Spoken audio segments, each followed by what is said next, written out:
All right, so I have a perfect example here from Secretary of State Antony Blinken, who is working with the Joe Biden administration to, impose his imperialist foreign policy agenda. And I'm going to break down exactly what's wrong with the statement that he made on Twitter today. But, on a bigger picture, we know who Joe Biden is, okay? He has an extensive history of being a vicious imperialist, whether it's in the Senate, in his career in the Senate, when he viciously pushed for the Iraq War and was one of the main proponents of the Iraq War. That was an illegal invasion of a country that did not attack us, that led to hundreds of thousands, if not millions, of civilian casualties. And in addition to that, obviously under the Joe Biden administration, continuing in the footsteps of George Bush and Ronald Reagan and Nixon and Trump, really with the long line of imperialist presidents that the United States has had. And so continuing on now, it is not surprising that Joe Biden is still pushing some of these same imperialist agenda items that previous administrations have. And this statement from Secretary of State Antony Blinken is essentially indistinguishable from something that Mike Pompeo would say about this situation. In fact, I don't even know if Mike Pompeo would go this far as to post something like this on Twitter because of how ridiculous and absurd the lies are and the narrative that he's trying to spin with this tweet right here. So he says, "We are deeply concerned by growing signs of anti-democratic behavior and politicization of the legal system in Bolivia. The Bolivian government should release detained former officials pending an independent and transparent inquiry into human rights and due process concerns." Ooh, yes. The United States really cares about human rights abuses. Yeah, that's why we're best friends with Saudi Arabia, who is conducting a genocide in Yemen right now, producing one of the worst famines of this century. Yeah, that's why we really want you to believe that we care about human rights abuses. We're best friends with Saudi Arabia, who just murdered and dismembered an American resident and journalist, Jamal Khashoggi. Yeah, we really care about human rights abuses, but we're going to continue to give weapons and funding to Israel while they conduct human rights abuses against Palestinians. Okay, yeah, we really care about human rights abuses in this country. It's bullshit, okay? Don't ever let anyone in the United States convince you that we give a shit about human rights abuses. It's never about human rights abuses. It's entirely subjective. When it is our perceived enemies, then, oh, we're all up in arms about the human rights abuses, and when it is our allies, we are completely silent and don't give a fuck about human rights abuses. Amazing how that works, right? But they want you to believe that they care about human rights abuses. There's more in this that we have to get into, though. So we are deeply concerned by growing signs of anti-democratic behavior. Anti-democratic behavior in Bolivia. Anti-democratic behavior like the United States and the OAS, the Organization of American States, that wrote a fraudulent report, that had significant mistakes in it, that implied that Evo Morales stole the election, that led to the fascist coup in Bolivia. So just a little breakdown of what happened in Bolivia in very recent history. So Evo Morales was an incredibly popular politician, left-wing politician, brought millions of people out of poverty with his policies. And he was very popular in Bolivia, and he won an election in 2019. And the OAS and the United States, with their imperialist agenda, released this report that basically claimed that Evo Morales had committed fraud in the election.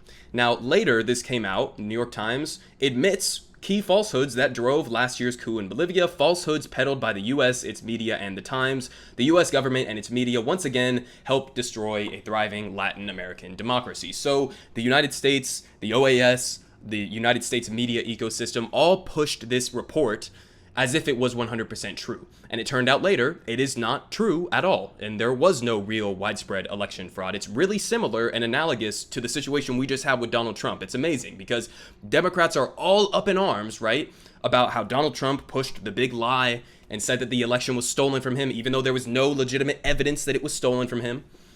This is like a situation where if Trump had succeeded in stealing the election, right?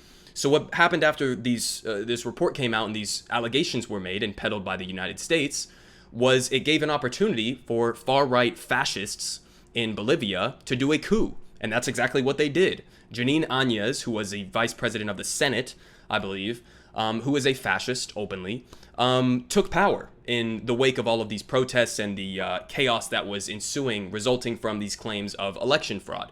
Again, these were false claims of election fraud against Evo Morales. And so it inspired a far-right fascist coup. And so they took power and then they started doing massacres. What happened was a massacre, grief and rage in Bolivia. After a day of deadly violence, 8 young Bolivians were killed in El Alto on Tuesday, and locals say the interim government of Janine Áñez is to blame. So a far-right fascist government usurps power, does a coup, takes power via the military, from Evo Morales' party, the MAS party, and they massacre civilians, children including. Okay, so you might think, okay, maybe in this situation, given the context, now that there was another election that took place and Evo Morales' party overwhelmingly won that election again, you might think, okay, now there should probably be some consequences for these actions, right? You know, committing a massacre, killing innocent civilians who were trying to protest for democracy. This is a far-right fascist government that did these things. So you might think, yeah, maybe there should be some consequences. Well, not Secretary of State Antony Blinken. We are deeply concerned about, this is what he's referring to, by the way. This context that I just outlined to you is what he's referring to. We are deeply concerned by growing signs of anti-democratic behavior and politicization of the legal system. Politicization of the legal system in Bolivia. That's what he's referring to. The arresting of Janine Áñez and some of her supporters and some of her officials that engaged in those acts. Janine Áñez's government gave the Bolivian army, gave soldiers blanket authority to go out and kill civilians without punishment. That is a policy that her administration was operating with after the coup attempt. So you don't think there should be any consequences for that? That's somehow politicizing the legal system to have consequences for that? Then he says, the Bolivian government should release them pending an independent and transparent inquiry into human rights and due process concerns. I wonder who Antony Blinken wants to conduct that independent and transparent inquiry. What he's saying here, okay, the translation of what he's really saying here is, I want the United States and our allies to do a investigation or transparent inquiry into the situation. This is not transparent or independent. It would just be the United States with our biases, with our imperialist agenda and goals. That's what he means by independent and transparent inquiry. Okay, Bolivia has their own legal system. It is not on the United States to impose our legal system on Bolivia and on the Bolivian people. Again, who are really just trying to hold fascists responsible for doing a coup and massacring civilians. Yeah, but the United States needs to step in and give their opinion on this. Fuck that.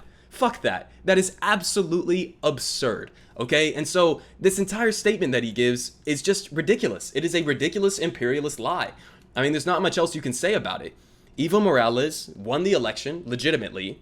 The OAS in the United States fabricated claims of election fraud that were peddled by the US media. Then a fascist government does a coup, takes power, and massacres civilians. Then the OAS comes out, well, they actually didn't correct themselves, but the New York Times and other media outlets come out and say, oopsie, that report was actually not really accurate. Okay, then more elections are held, and Evo Morales' party overwhelmingly wins again in those elections. And now there are going to be consequences, but Secretary Antony Blinken doesn't think there should be. He thinks the United States has the moral standing to give our opinion on these matters after what we just did to this country. It's absolutely fucking ridiculous, okay? These people are, again, like I said, just in the long line of vicious U.S. imperialists who will spread propaganda and lies like this that are just verifiably wrong. And they're relying on the fact that many Americans, and it's true, don't really know the details of what happened, right? So they might believe it. Oh, scary socialist Evo Morales' party, they're probably bad people, right? Because they're socialists. That's really just what he's relying on right here. But, this is what they're going to say, and this is what they're going to continue to do. They're going to continue to try to crack down on Bolivia just like they cracked down on Venezuela, right? And every country around the world that the United States deems its enemy. And so this is what happens to left-wing governments, especially in South America. Again, you should look into the history of the United States' involvement in South America and in Central America. Because we have an extensive history of doing shit like this. It shouldn't be surprising that this is the agenda, but it is the agenda. So we have to push back on these narratives. We have to push back on these lies because this is completely ridiculous and unacceptable.